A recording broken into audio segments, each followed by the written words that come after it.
Welcome to the show. I'm your host, Dr. Mike Wall. Well, we've just finished celebrating St. Patrick's Day here in Newfoundland and Labrador, and for one day at least, we all get to be Irish. The reality is, though, that there may actually be a surprising amount of Irish heritage here in the province compared to almost anywhere else in the world. And that has something to do with the people that helped found our province from the southern British Isles. Now, of course, that doesn't apply to all of us, but it does encompass a good proportion. And that offers a unique opportunity to study our genetics in a way that will help us better understand our health and diseases which may be specific to our genes. Since the dawn of civilization, humankind has recognized the influence of heredity and applied its principles to the improvement of crops or animals. A Babylonian tablet from more than 6,000 years ago showed pedigrees of horses and talked about heredity. Other old carvings showed cross-pollination of date palm trees, and even Aristotle emphasized how blood had something to do with heredity. Most of the mechanisms of heredity, however, remained a mystery until the 19th century when genetics as a science began. It was started from the work of Gregor Mendel in the middle of the 19th century. Mendel suspected that traits were inherited as discrete units, and although he knew nothing of the physical or chemical nature of genes at the time, his units became the basis for the development of the present understanding of heredity. Today we have two guests to teach us a bit more about genetics here at home. In the first part of the show, we'll talk with Dr. Kathy Hodgkinson from Memorial University and then be joined by Dr. Rick Leach, Chief Strategy Officer of Sequence Bio, a Newfoundland and Labrador company conducting genetic research. Dr. Kathy Hodgkinson is an associate professor and program coordinator of clinical epidemiology and genetics in the Faculty of Medicine and focuses on genetics and inherited causes of sudden cardiac death, in particular a condition known as ARVC, in her research. She has a PhD in clinical epidemiology and was named the winner of the Marilyn Harvey Award to recognize the importance of research ethics. So she's an expert on genetics here at home and will share with us why it's important for our medical research. Let's check it out. Hi, Dr. Hodgkinson. Welcome to the show. Oh, hi, Mike. Thank you for inviting me on. I think this is a great topic to chat about today. We're going to talk about what's called epigenetics and how genes are translated through populations. But I think we need to add a bit of a background for people. First of all, what do you do at the university? What's your field of study? Initially, I was a genetic counselor, and then I did my PhD in clinical epidemiology. And my interest really is in diseases that affect humans, that run through families, particularly. So I have been very involved in what we call Mendelian diseases. And these are just diseases that mean lots of people in a family tend to be affected by the same disease. They tend to be a little bit rarer than the common diseases that we all know about, like diabetes and high blood pressure, etc. But every disease has a genetic component. And the question that we have is how much of a genetic component? So it's all on a continuum, really, from the diseases that have a very, very big genetic component. They are totally defined by your genetics, to those that have a very, very small genetic component. So I'm sort of at the end of the high genetic component for my research. That's excellent. And Newfoundland and Labrador have some very specific types of genetic disorders, which we're going to talk about today. But before we get into that, can you explain what DNA and genes are for the people listening? Well, yes. DNA is a biological molecule that contains the instructions that tell us all how we are. It contains the instructions for creating us, for making us work properly. And that's true whether we are a bacteria, a banana, a monkey, or a human. We all share the same DNA. So DNA, in effect, if you like to think of it as a set of instructions, we often get instructions, don't we, via words, and we get those words via our alphabet. And alphabets vary, but if we just take the English alphabet, we have 26 letters. Well, DNA is an alphabet, and it has 4 letters. So the 26-letter alphabet we use can make words of any sort of length that is available. The DNA alphabet just has 3-letter words. But with those 3-letter words, those words come together to make a sentence, which is actually a gene, and it makes something. So just like a recipe. So we have a recipe that has a series of instructions. We follow them. We either end up with a cake or a disaster.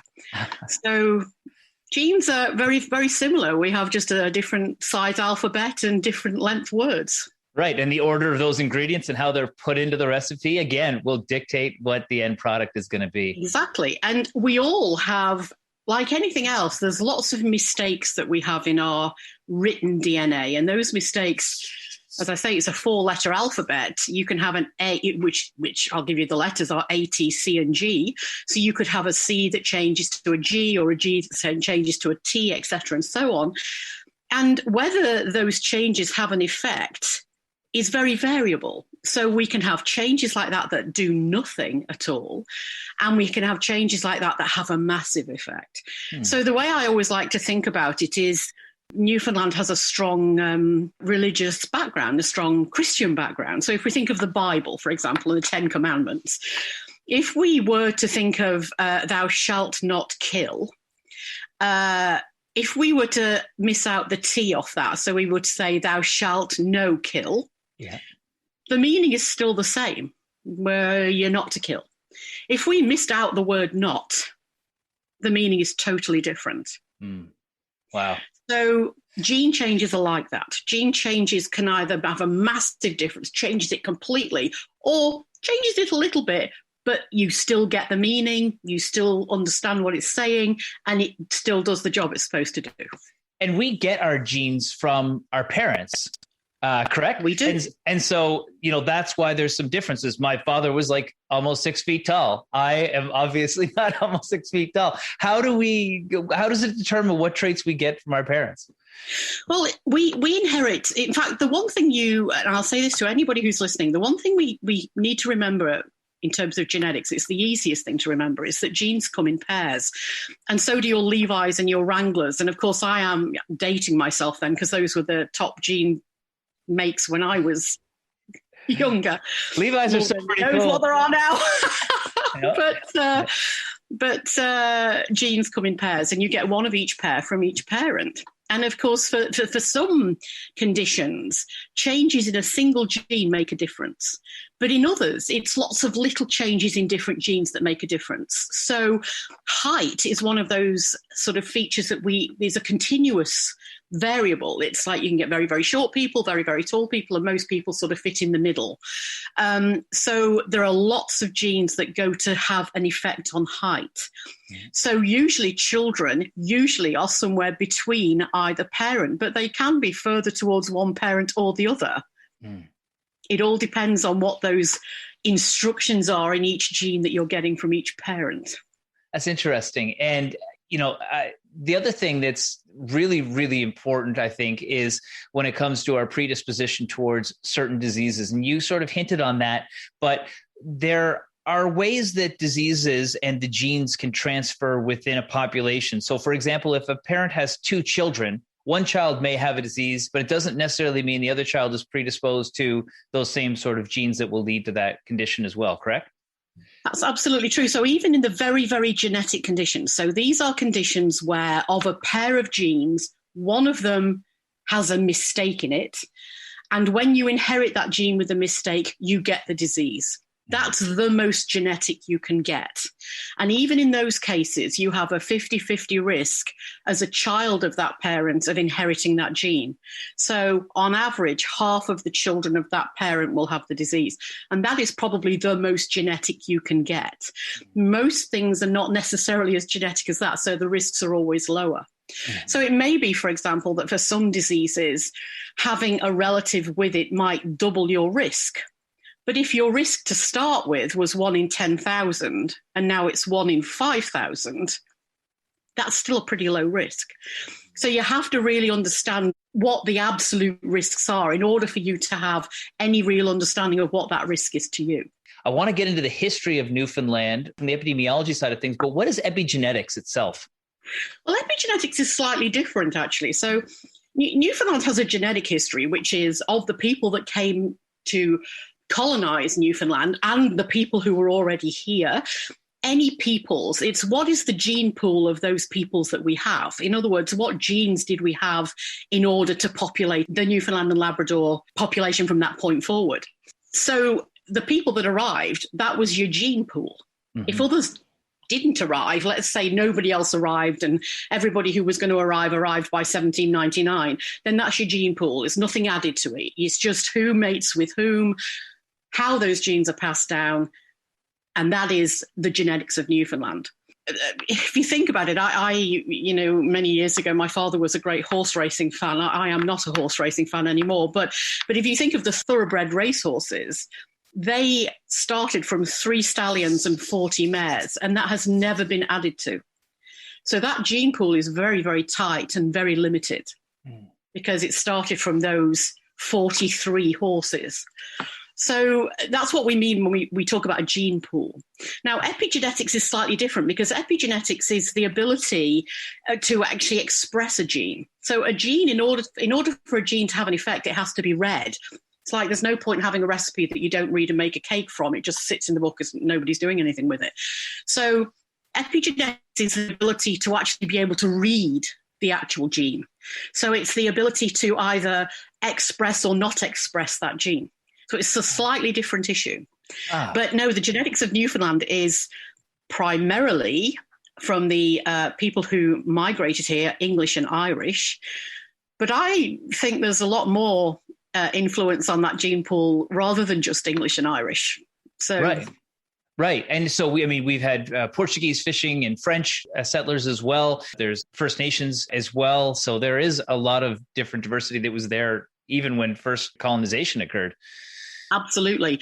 And the disease I work on, Arithmeogenic right ventricular cardiomyopathy, which is a dreadfully long name, and I'm just going to refer to it now as ARVC, which is a disease of the heart muscle that can cause sudden cardiac death.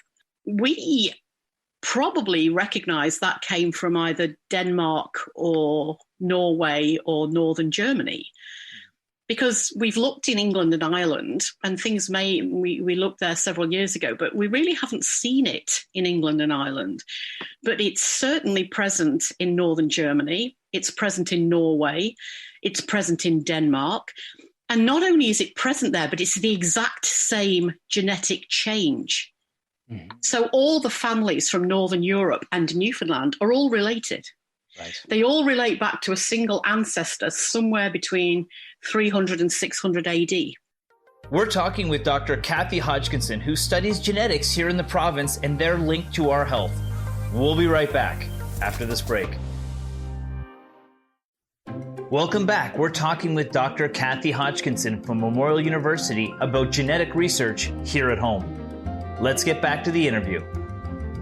You've mentioned the heart condition that's specific to Newfoundland, or at least it's very prevalent here. What are some other conditions that we're going to find here in Newfoundland that aren't very common in other parts of the world?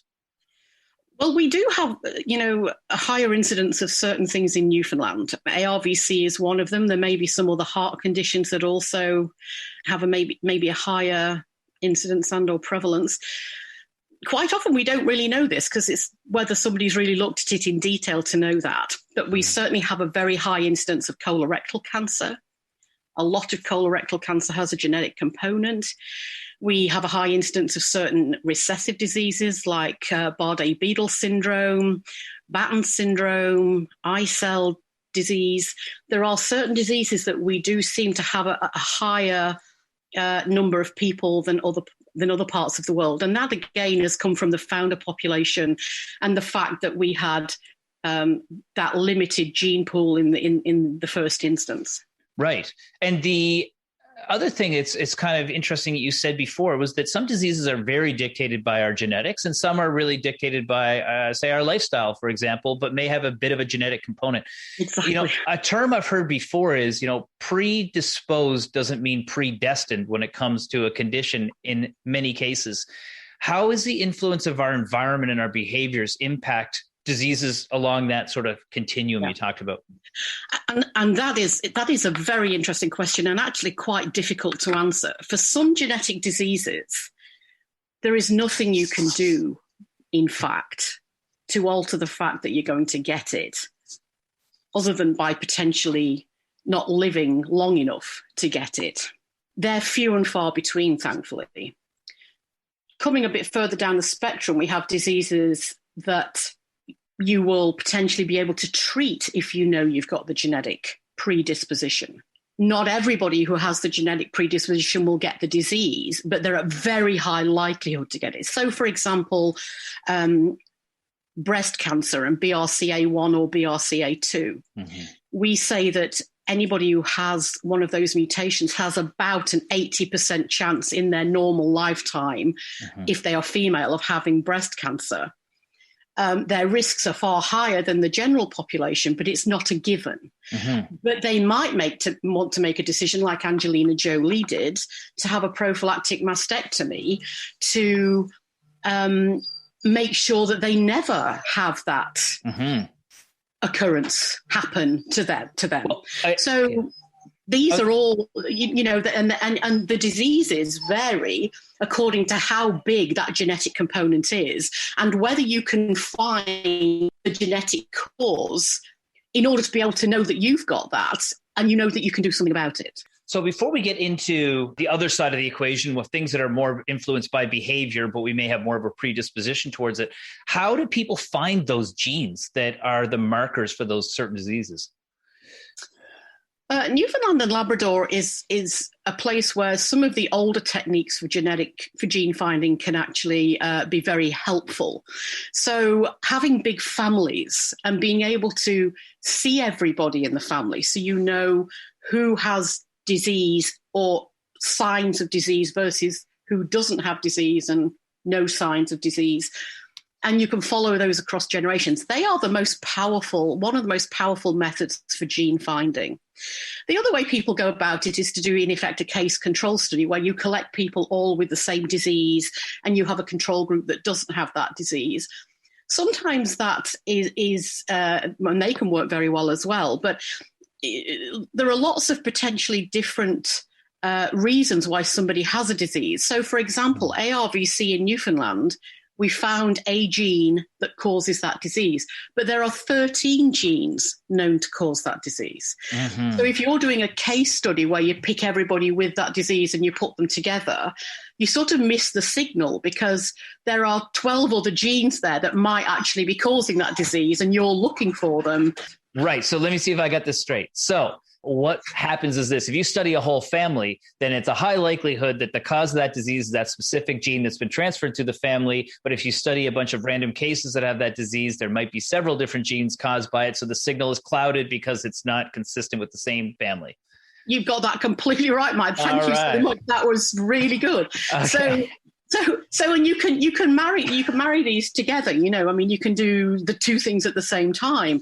That's where I see the power of Newfoundland and Labrador is the power of the families, because people know their family, people are helpful, people want the answer to their disorder, their disease, and are willing to help with research. All of those factors mean that we have a lot of power here using families in that way.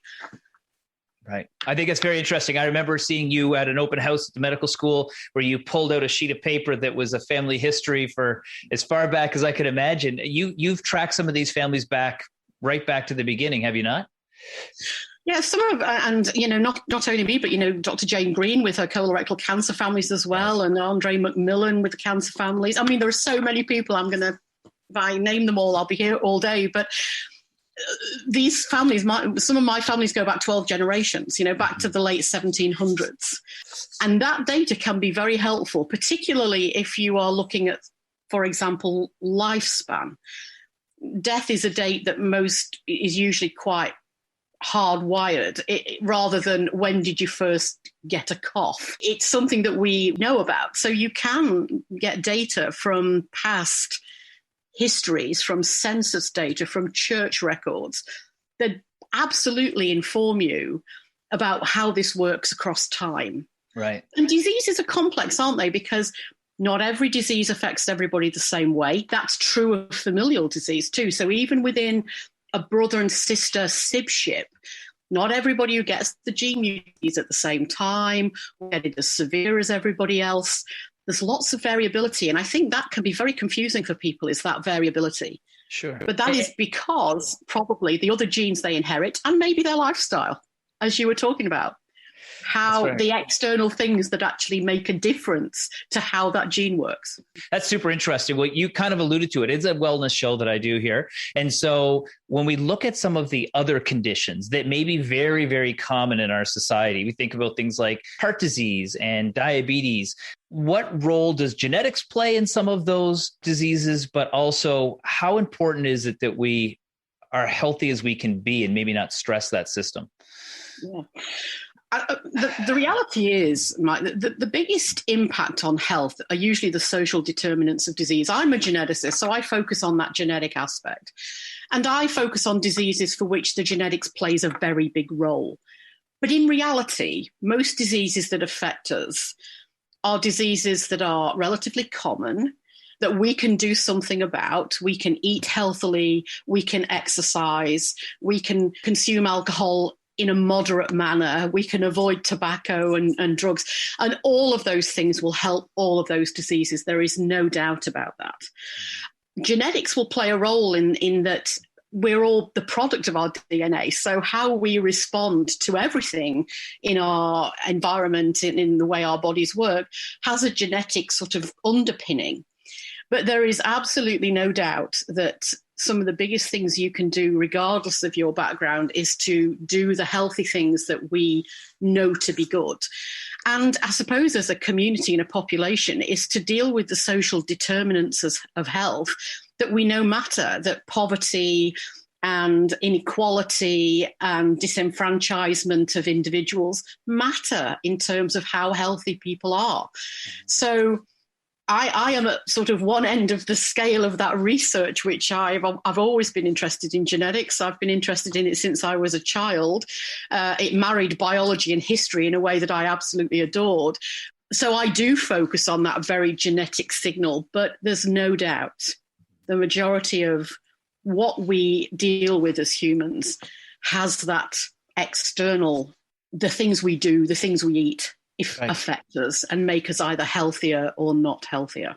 Well, that's great. I really, really appreciate that. That's something that's very interesting to me. I know it's interesting to a lot of folks because, like you said, in Newfoundland, our community, our families, who we are, who we know, who knit you, that's all part of our culture. And it's nice to know that there's people that are looking at the people that knit us to make sure we were knit properly. I have to say that Newfoundland and Labrador is just a phenomenal place to live. My accent will say quite clearly I'm not from here, but I've certainly made it my home, and I absolutely love it. I think families and community and the way community works here is a joy.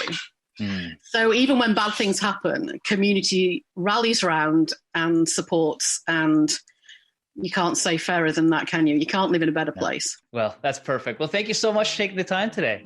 That's not a problem. It's been a great pleasure speaking with you.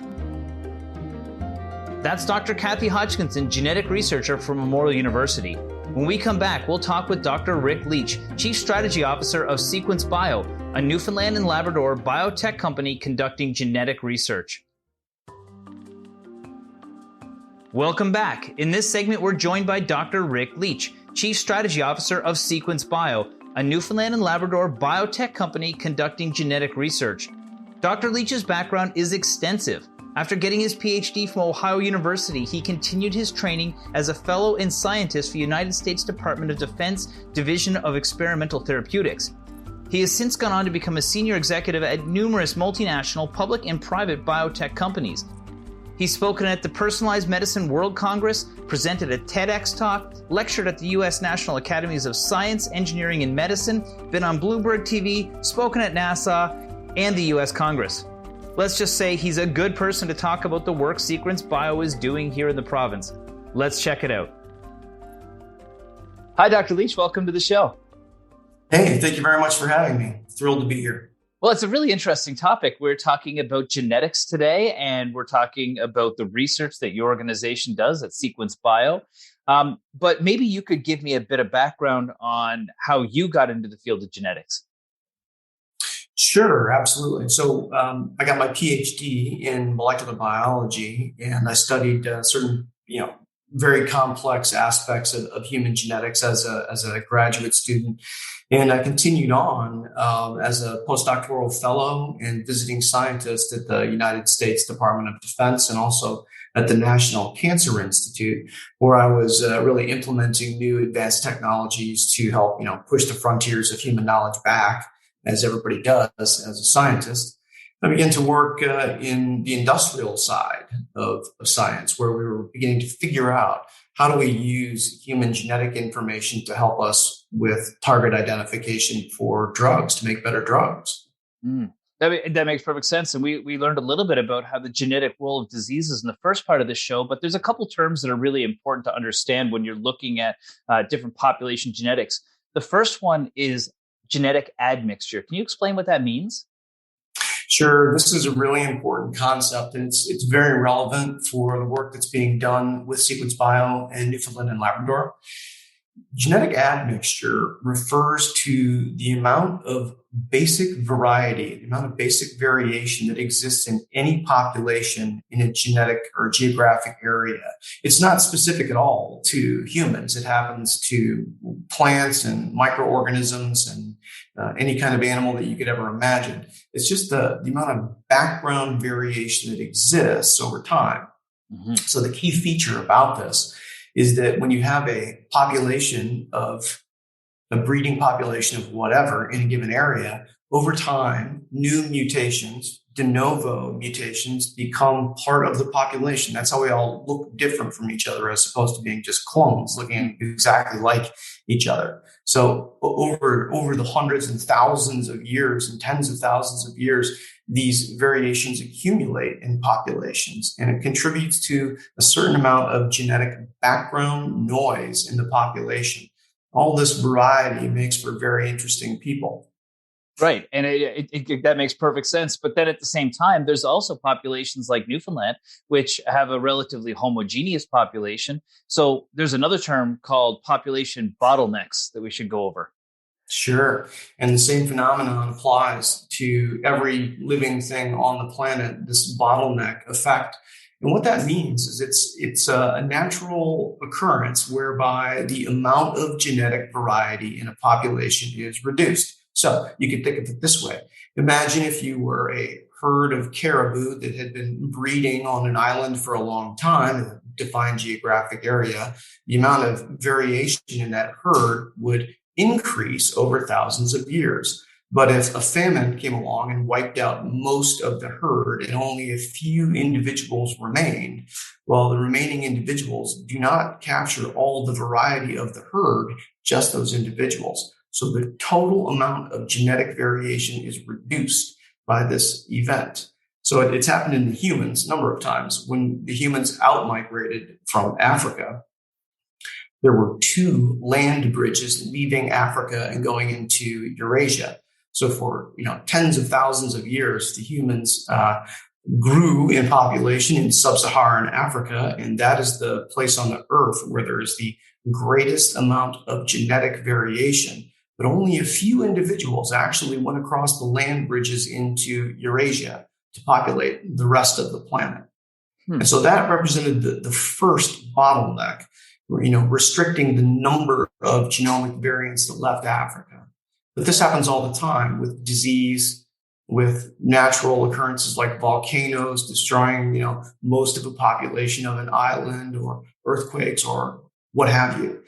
In the case of Newfoundland and Labrador, the bottleneck event, the primary bottleneck event, was the migration from the southern British Isles to the island of Newfoundland. Mm-hmm. Only a few individuals went.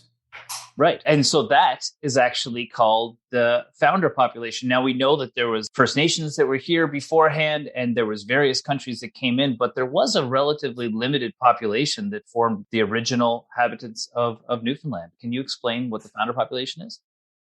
Yeah, for sure. So what you said is exactly correct. So the population itself, although there are representations from multiple areas, is primarily the genetics come from a set geographic area. And over the last 300 or 350 years throughout the history of the island and Labrador as well, there has been, relatively limited amount of immigration from other external populations, which means that the genetic pool has stayed relatively homogeneous compared to the rest of the world. So what that really means is that inside the population of Newfoundland and Labrador, the people are more genetically similar compared to other populations, and therefore there's less background genetic noise. And this actually is very, very important for discovery biology work. Right. And so that's some of the work that you guys do at Sequence Bio. When you're looking at a population that is in general more similar than other populations in the world, how can that actually help with your genetic discovery efforts? Yeah, it's critical. It's a critical component.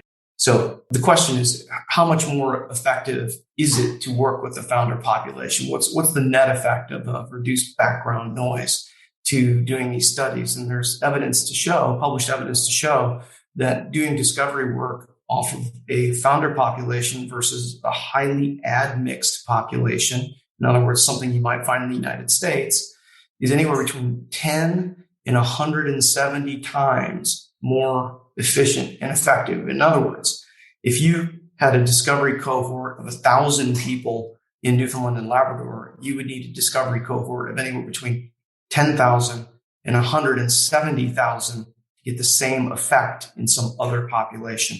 It's massively more efficient and effective. In fact, some work just can't be done very well outside of a discovery cohort in a founder population. In terms of the population in Newfoundland and Labrador, because they are so similar, everyone is so similar to each other that we are able to make distinction between a variation in the human genome, in other words, some disease-causing variation, versus just a naturally occurring bit of background noise that doesn't contribute to a disease. So this is important. When we go to do discovery biology work, it's always a signal to noise ratio. Are we able to pick out the signal from a disease-causing gene versus everything else that's happening in the very complex background of the genome? Now, I know your previous guest talked about the genome a little bit, and so you'll forgive me for being redundant, but in the human genome, there are 3,300,000,000 different monomeric or nucleotide components. In other words, you can think of it as a very long, boring song that had just 4 notes. And those 4 notes are repeated 3,300,000,000 times to form one specific song. Now, the genome that, as I've just described, that's roughly 23,000 genes.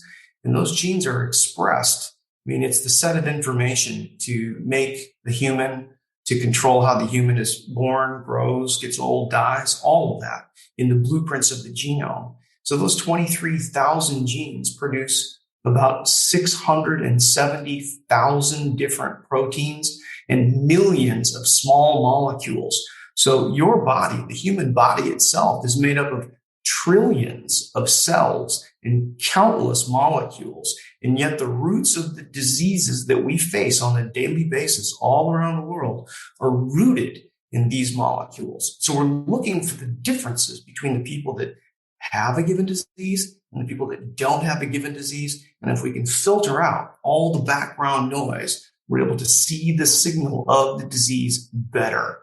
This is why the founder population is so important. This is why Newfoundland is so important and Labrador. Right. And that makes perfect sense. So to see if I clarify this correctly, if you have a population that's relatively similar and you see a disease show up in that population consistently, you are better able to find what gene is causing that because there's more similarity in the people that are getting that disease because they're from a certain area, correct? That's right. That's exactly correct. And this is, I think, an important distinction to understand.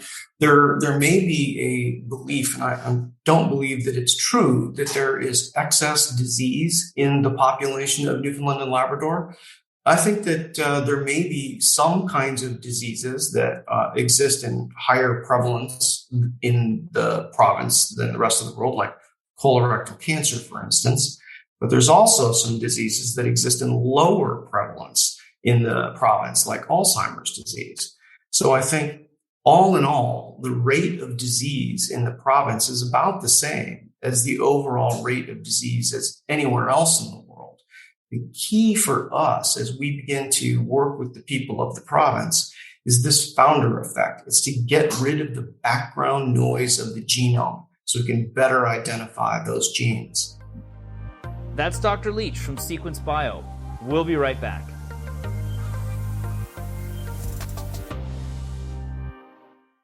Welcome back. We're talking with Dr. Rick Leach, Chief Strategy Officer of Sequence Bio, a Newfoundland and Labrador biotech company conducting genetic research. Let's check it out.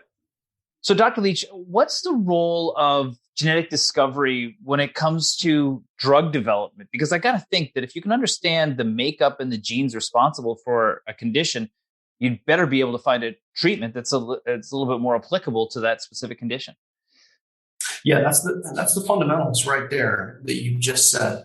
So if we're able to identify the gene, or more specifically, the parts of genes that might contribute to disease, that's called target identification. Now, we don't actually make drugs that interact directly with DNA. We make drugs that interact with proteins, which are the products of DNA, or lipids, or big macromolecular systems. So the first part of drug discovery is identifying which part of the blueprint is messed up. That's the DNA part of it. That's the target identification part. It's a really long process. And it's important to understand this because this is where the people of Newfoundland and Labrador come in. If we can identify what the good targets are for drug development, after that, global pharmaceutical companies put those targets into what's called functional biology. They look to see if there are any downstream molecules like proteins that are made from those genes that are druggable. Can they be targeted with chemical compounds and turned into drugs? And then those drugs get tested in clinical trials, phase 1, phase 2, phase 3 clinical trials, and ultimately approved. Now, this whole process is very long. Like right now, it's estimated that between the first step, target identification, and the last step, an approved drug that's being marketed to physicians to treat people, that's anywhere between 12 and 15 years long. That process right now costs $2.9 or more billion start to finish for every single target. Mm-hmm. So here's the important thing. You have to start out with the right target, because if you don't, it's expensive and time consuming, and you can't make the benefits for people to help treat their disease. I like to think of it this way. If you're going to button your shirt, you take the first button and you put it in the second buttonhole rather than the first buttonhole, every button after that gets lined up wrong. You have to start out right. That's why this is so important. Good targets. Right. And that makes sense. And so the work that you guys do at Sequence Bio, that includes identifying some of these targets in our population? That's right. That's right. That's exactly the work that we do. So yes, we do work with genetics, but we also do work with other biological molecules like proteins and other sorts of small molecules, metabolites. But the key factor for us is to be able to work with the founder population of Newfoundland and Labrador. By reducing that background noise in the systems, we're better able to identify what those targets can be. That's really the critical part. And so we enlist the help of the people in our studies. We have a protocol, for instance, the Newfoundland and Labrador Genome Project, which has been approved by the Human Research Ethics Board, and that we work all around the province with the people to do. We have people who give consent to participate in our project. They graciously share their medical records with us and give us a biological sample so that we can analyze the DNA and other molecules. That's right. Okay, so a colleague of mine, and actually my supervisor for my PhD, is Dr. Jerry Mugford, who's involved with that research. Can you tell me a little bit more about that and how people could get involved in that study? Yeah, Mike, it's a really exciting project. Not only is it one of the biggest projects of its type in the province, it's actually one of the biggest projects of its type in Canada, in the history of the country. And so what we're actually doing is working with participants from the population to help understand the genetic architecture of Newfoundland and Labrador. In other words, what is the level of admixture in the genetics? How homogeneous is the genetics of the population? In other words, how appropriate is it for discovery biology research downstream? In fact, we're providing the actual scientific evidence to back up the belief that it is a true founder population, and everything we know so far from our results is that is in fact the case. That's one reason we work in this project. Another reason we're doing this project is to earn the trust of the people of the province. So as we continue to build out our studies over the coming years to help enable discovery, to help make better drugs, we want the people to trust us and believe that we are operating in a way that is good for them and good for the world at large. In fact, one of the other key goals is to establish an ethical and moral framework to engage the people so that they, again, will feel comfortable and know that we have their best interest at heart. And, following along with that, we're working hard to build partnerships with the medical community so that they are comfortable working with us, and the physicians are the intermediary between their patients, our hopefully future participants, and the company. They help us as partners. Yeah, and I went through ethics for my doctoral research, and I will tell anybody listening, it is an extremely extensive process that ensures that everybody is well aware of what they're getting involved with. So that sounds like it's obviously a very huge project. It's something that's important to our population and our long-term health, really. So, what are the benefits of Sequence Bio's work and what you guys are doing here at home? Now, there's all kinds of benefits at all kinds of levels. On the individual level for our participants, there are direct benefits. For instance, one of the things that we do with our study is we look, if participants want us to, if they consent to it, we look for certain genetic variations. In other words, parts of genes that might be associated with disease. And so when these are well understood, in fact, there are 32 diseases that are well associated with genetic variations across 59 different genes that we look at. In fact, the truth is there's 32 disease areas, 59 genes that we interrogate with 12,809 different genetic probes to see if there are any pathogenic or deleterious variants. And then if there are, we return this information back to the physician so that appropriate medical action can be taken inside the circle of care. Right. Okay. And so I know that, for example, in Newfoundland right now, they're looking at different ways for diversification of businesses, and they're looking at the tech sector. And now it looks as though there's also huge opportunities when it comes to the medical world and genetics. What's kind of the goal of the work you guys are doing, and ultimately, what's the model of the business really? Our goal is very straightforward, and that is to help enable the development of better therapeutics, whether it's better drugs that get made or diagnostics that are made or even medical devices. Really, the objective is to help understand the basics of human biology that contribute to disease. And then we will work with the biggest global pharmaceutical companies and the most cutting edge biotechnology companies and artificial intelligence analysis companies to help us make sense of this rich data set and essentially enable all the great discoveries from around the world. It's a unique and huge opportunity. And it's important. It's hard for me to even conceptualize myself, but if we do our job right, the work that we do will have a profound impact on the day-to-day, minute-to-minute lives of millions of people around the world.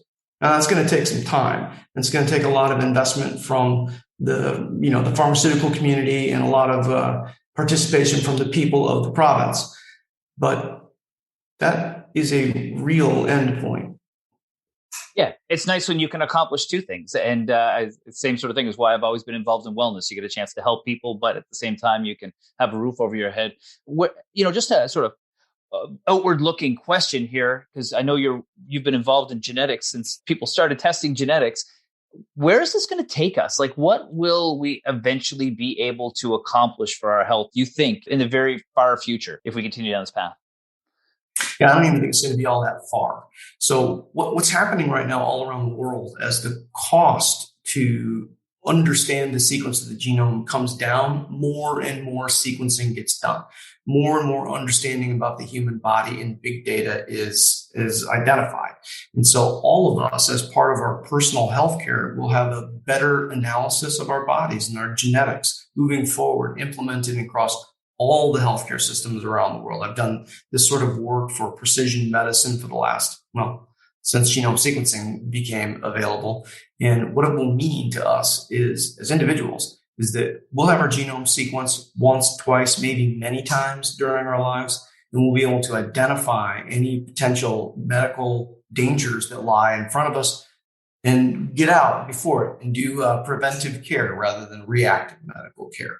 And the cost to do this, the understanding about how to do this, is improving all over the world. This is non-trivial. The genome is the original big data. It is the fundamental information source for everything. So it's not easy to do. But in the next 10, 15 years, I think we'll see it happening in every society around the world.